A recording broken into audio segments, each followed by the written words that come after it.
তবে সাধু পাত্র বুঝে সেটা বিতরণ করে।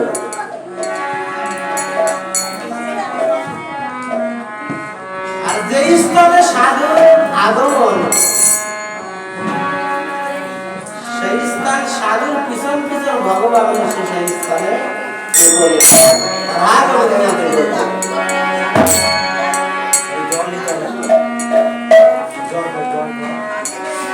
আমরা সবাই সাধু বাজারে এসেছি, নববৃন্দাবনে এসেছি।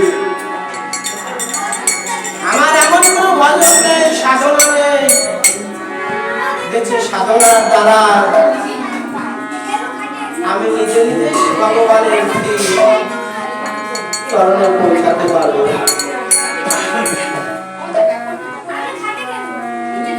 তাই ভ্রমিতে ভ্রমিতে কোনো ভাগ্যবান যে গুরু কৃষ্ণ প্রসাদে পায় ভক্তি রকাবি, সেই মানে হইয়া পরে আর পর শ্রবণ কীর্তনে পায় সিঞ্চন, ভ্রমিতে ভ্রমিতে সেই বিদ্যা বলো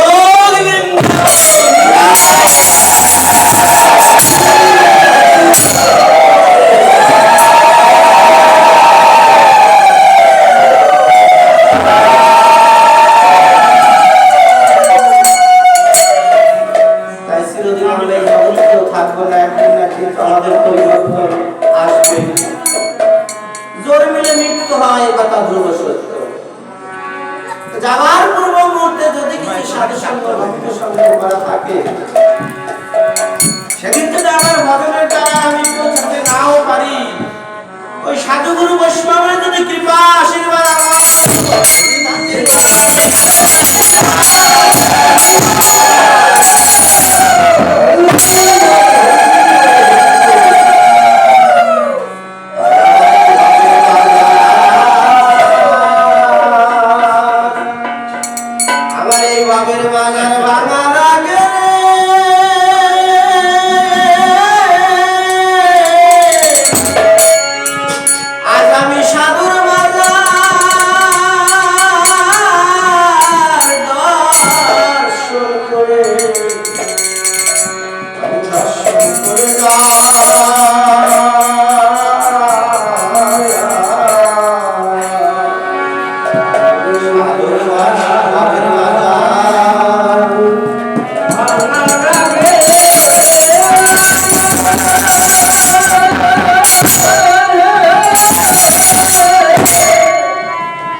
Thank you.